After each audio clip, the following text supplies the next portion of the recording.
আসসালামু আলাইকুম everyone, welcome back to another daily life blog in Germany. তো আজকে আমি আপনাদের সাথে আমার একটা রেগুলার ডে শেয়ার করব। নর্মাল উইকডেজগুলো আমার কিভাবে যায় তার মধ্যে একটা দিন আজকে শেয়ার করব চিন্তা করছি।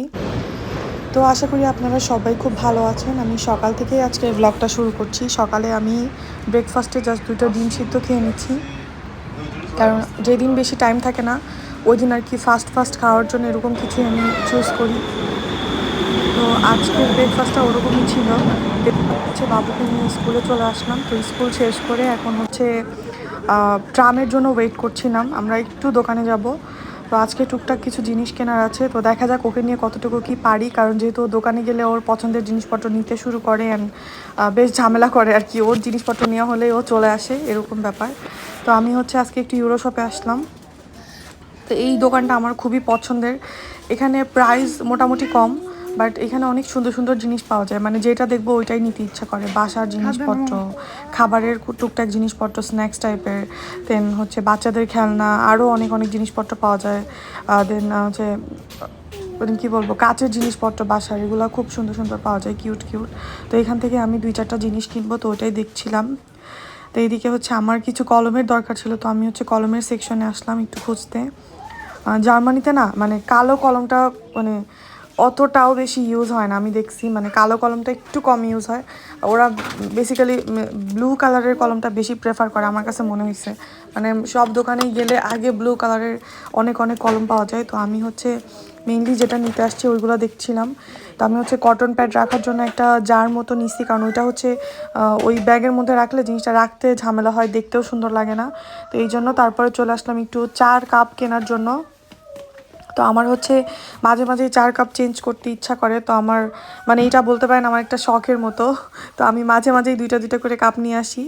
যদিও আপনাদের ভাইয়া চা কফি এত খায় না, বাট স্টিল আমার মানে একটা আনলে কেমন হয় না, এই জন্য আমি সবসময় 2টা করে আনার ট্রাই করি।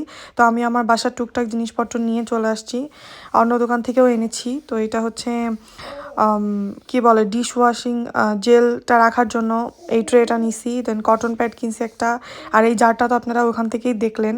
আর এইদিকে হচ্ছে আমার ফেস পাউডার আসান একদম, মানে আমার বাচ্চাটা একদম শেষ করে ফেলছে, নষ্ট করে ফেলছে।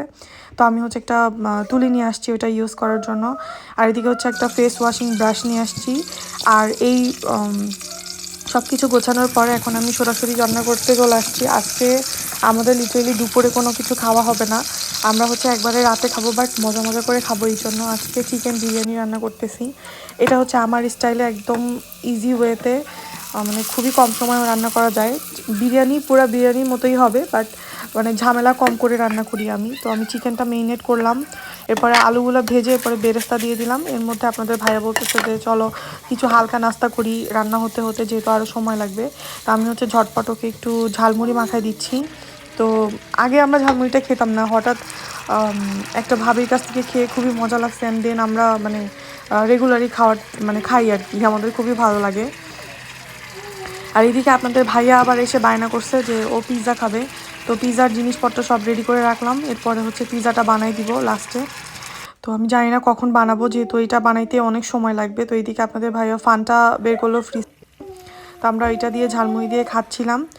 ইন দ্য মিন টাইম আমার চিকেনটা হয়ে গেছে, রাইসও হয়ে গেছে। তো এখন আমি হচ্ছে 2টাকে জাস্ট সাজাবো। দেন এর মধ্যে যে একটু কালার অ্যাড করবো, ফুড কালার। তো এগুলো অ্যাড করে এটাকে দমে দিয়ে দিব। এটা বেসিক্যালি রান্না হওয়াই, বাট স্টিল এটা দমে দিলে মানে পুরা রাইস এবং চিকেনের যে গ্রেভিটা দুইটার সাথে অ্যাড হয়ে যায়, তখন এটার টেস্ট অনেকাংশে বেড়ে যায়। তো আমি হচ্ছে একসাথে মিলাই দিই না রান্নার সময়, আমি একটু দমে দেওয়ার ট্রাই করি, তাহলে বিরিয়ানিটা একদম এক্স্যাক্টলি বিরিয়ানির মতোই খেতে হয়। আর আপনাদের যদি আমার রেসিপিটা দেখে মনে হয় যে না এটা ইজি, তো তাহলে আমাকে বলবেন, আমি অবশ্যই একদিন আপনাদের সাথে পুরো রেসিপিটা শেয়ার করবো ইনশাআল্লাহ। তো এই তো আমার বিরিয়ানি কিন্তু একদম রেডি, উইদিন 15 মিনিটস আমি দমে দিছি জাস্ট। দেখেন কত সুন্দর ঝরঝরা এবং কালারটাও কত সুন্দর আসছে মাশাআল্লাহ। আর খেতেও আলহামদুলিল্লাহ খুবই ভালো হয়েছিল। তো পাশের চুলায় আমি হচ্ছে একটা শরবতের প্রিপারেশন করছিলাম। এটা হচ্ছে স্যাফরন দিয়ে বাদামের শরবত, দুধ দিয়ে। তো এই শরবতটা হচ্ছে বাংলাদেশের কাচ্চি ভাই বা সুলতানস ডাইনে ওরা সার্ভ করে। তো এটা খুবই মজা, আমরা এবার বাংলাদেশে গিয়েও খেয়েছিলাম। তো ওইখান থেকে এসেই আমি মোটামুটি নিজে নিজে আইডিয়া করে এটাকে বের করছি যেটা কীরকম হতে পারে টেস্টের সাথে মিলিয়ে। তো এদিকে শরবতটা আমি একটু জাল দিচ্ছি, জাল দিয়ে এটাকে হচ্ছে ফ্রিজে ঠান্ডা করতে হবে। তো আমরা যেহেতু খাবো অনেক পরে, সো শরবতটা আশা করি ততক্ষণে ঠান্ডা হয়ে যাবে। তো এরপরে একবারে আমি সব কিচেনটা ক্লিন করব, সব থালাবাটি ডিশ ওয়াশ করবো। এরপরে হচ্ছে একদম রাতের বেলা আমি আমার খাবারটা নিয়ে আসলাম। তো এই যে দেখছেন আমি প্লেটে সার্ভ করছি, এর সাথে আমি একটা সালাদ বানিয়েছিলাম তেঁতুল দিয়ে, পেঁয়াজ দিয়ে, লেবু দিয়ে। এটা হচ্ছে আমার আম্মুর স্পেশাল সালাদ। এটা পোলাও বা বিরিয়ানির সাথে এত মজা লাগে আমি কি বলবো। দেন আমি আসলে রাত্রে একদম অনেক রাত হয়ে গেছে, আমার ঘুম এসে গেছে, অনেক টায়ার্ড ছিলাম। তো আমি আমার শরবতটা নিয়ে উপরে চলে আসলাম। That is it for today. আল্লাহ হাফেজ।